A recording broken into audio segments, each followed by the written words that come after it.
Have you ever felt like you were always there for someone? Texting first, listening endlessly, always showing up, whether it was 2 a.m. or 2 p.m.? You were the one who remembered every birthday, every detail, every breakdown. You picked up the phone the second it rang, canceled your own plans to be there for them, and stayed up late just to make them feel important. Yet, despite all your efforts, they stopped asking how you were, leaving your messages on read, slowly drifting away, not in anger, but in apathy. It wasn't that your warmth pushed them away or that your consistency scared them off. It was your availability and invisibility that made you forgettable. But what if I told you that this isn't just a case of emotional rejection? What if this is something much deeper, something psychological that can affect how you see yourself and others? According to Carl Jung, this phenomenon is not just about being ignored. It's about the collapse of your psychic energy, the very life force that fuels your thoughts, emotions, and presence. Jung's insight into the human psyche reveals a startling truth. When your energy is constantly flowing outward, without ever pulling back or protecting your inner self, you start to disappear. Not because you are not enough, but because you are too much. Too available, too often, too easily. This is a dangerous trap that many fall into. The belief that being endlessly available will bring you closer to others. In reality, to the human psyche, what is always there stops existing. It becomes background noise. The more you give without boundaries, the more you deplete your sense of self, draining your emotional reserves and collapsing your individuality.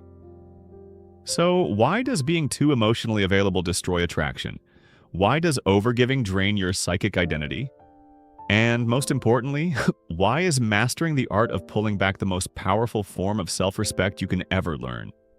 Jung believed that psychic energy, the force that powers your attention, emotions, and vitality, has a limited capacity.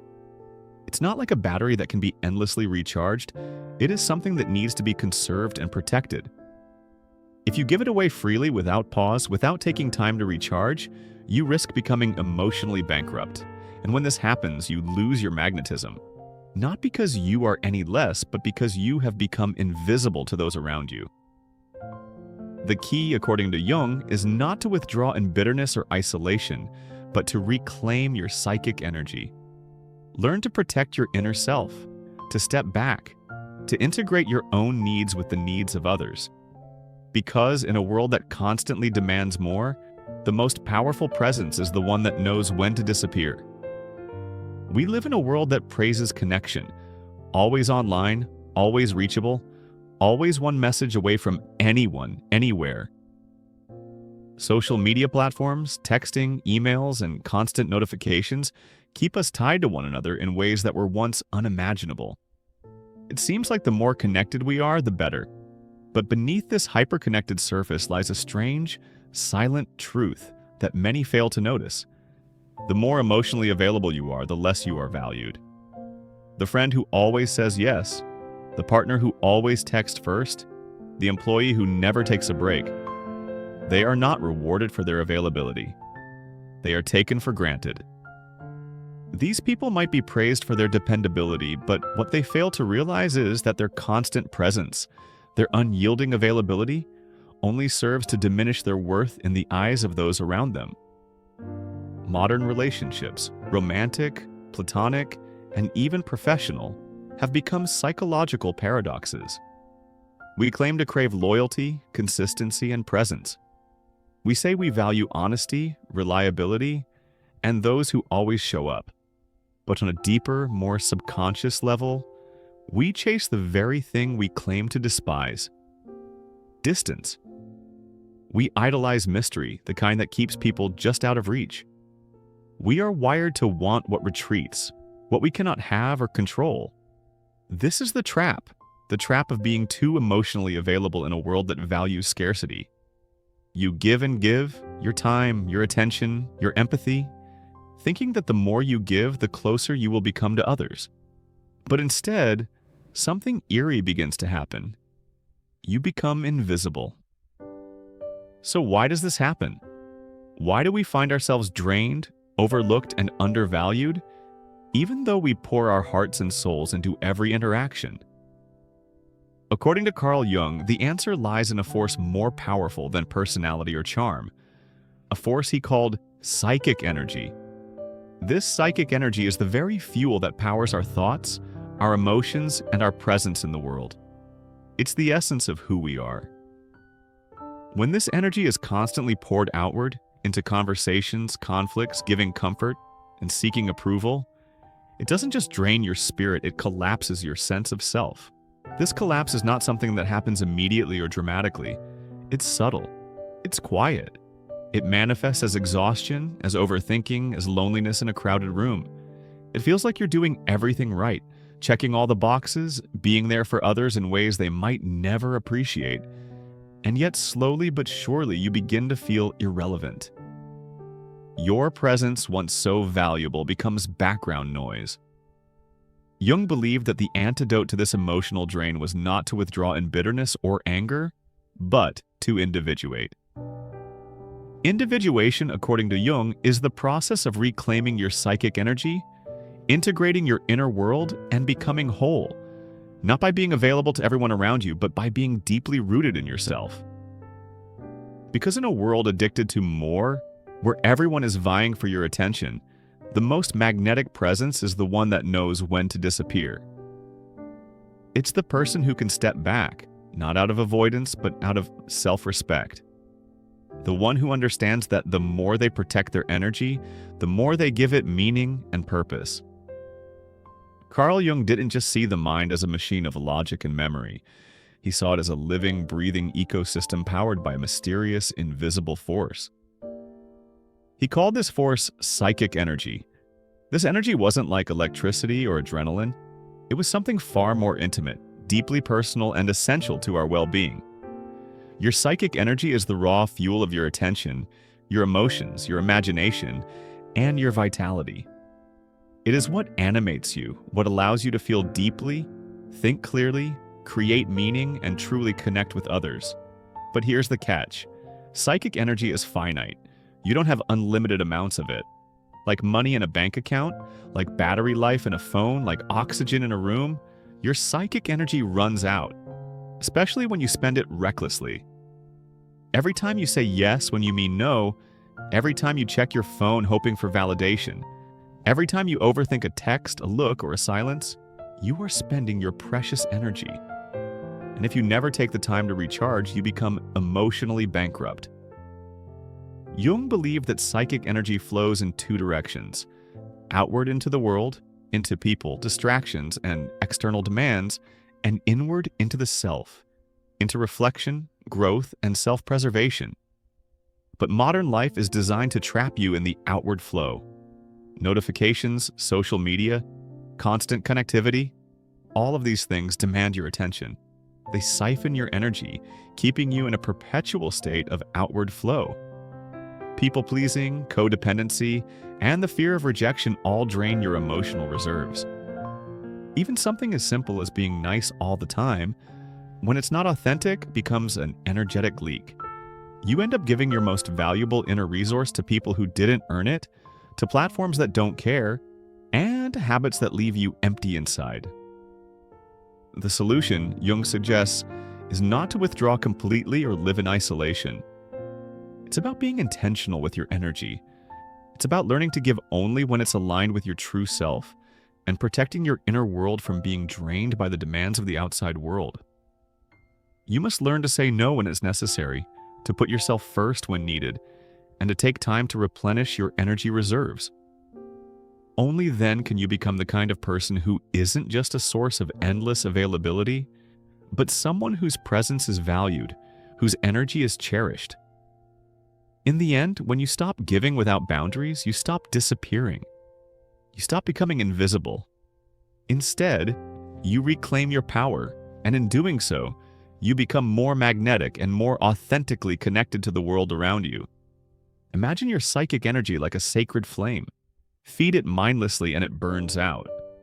Protect it, and it lights up everything you touch. This is why some people walk into a room and change the atmosphere. They carry concentrated energy. They have not scattered themselves trying to be liked. They have channeled their vitality inward, and it radiates outward.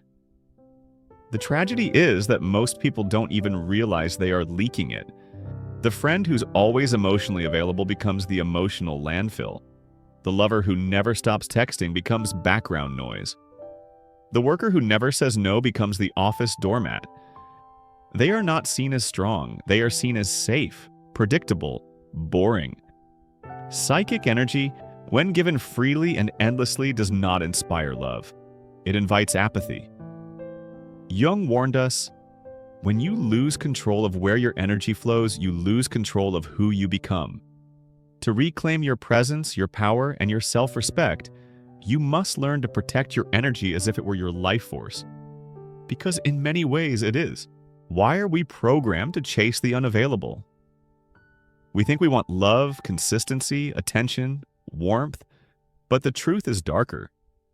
What we really crave, what pulls us in, keeps us hooked, drives us mad, is uncertainty. Modern neuroscience confirms it. Dopamine does not spike when we receive something. It spikes when we anticipate it. It's not the kiss, it's the maybe. When someone pulls away, when their affection becomes inconsistent, your brain does not get bored. It becomes obsessed. Why? Because uncertainty is addictive. It mimics the same reward cycle seen in gambling. Maybe today they will respond. Maybe they won't. Each unanswered text becomes a slot machine pull. Each delayed reply a spin of the wheel.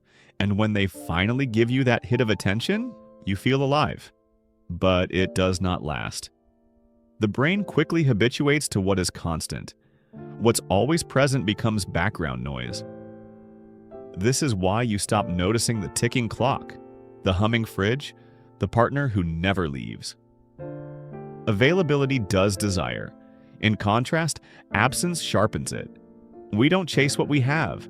We chase what we are not sure we can keep. This is scarcity bias in action. We assign more value to what's rare, limited, or hard to get. It's primal.